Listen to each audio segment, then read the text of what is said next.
Hey, so you survived the book of Job yesterday, first 5 chapters yesterday.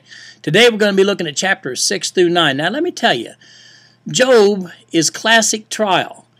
It's relevant because, well, all of us go through trial. Every believer goes through trial, and the book of Job just tells you how it works. So here's the question. Why do good people have trouble? Well, that's the answer that we find in the book of Job. And that's the question that people are still asking today.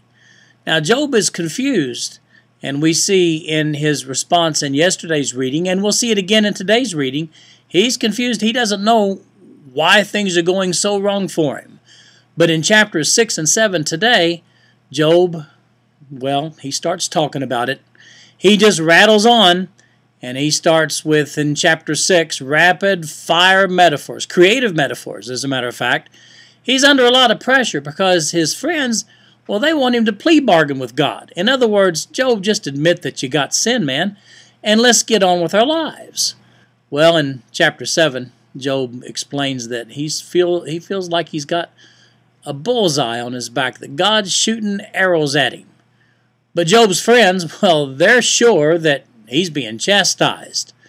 Then in chapter 8, the guy named Bildad, Job's friend, he weighs in. He actually calls Job a bag of hot air. He said, Job, even if you don't know what you did, even if you don't think you're a sinner, go ahead and just confess it anyway, and let's get all this behind us. He again wants Job to just plea bargain with God. Just confess to sin anyway, because it must be sin. And then in chapter 9, Job responds to Bildad. He does agree that bad things do happen to bad people, and he thinks that good things happen to good people. Here's what he knows, though. He knows he hadn't sinned. And if he hadn't sinned, he doesn't feel like it's appropriate to confess to something when he hasn't done anything. He's one defeated man, and you hear the defeat in his speech. He continues this speech in tomorrow's reading in chapter 10. So I hope you stay with it because, as I said, it's classic trial. And when you read the book of Job, especially if you read my notes along with it, you'll recognize that you will learn so much about Christian living and about chastisement.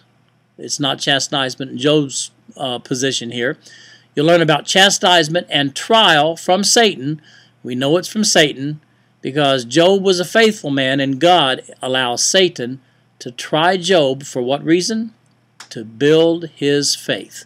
All right, see you tomorrow. Have a nice evening.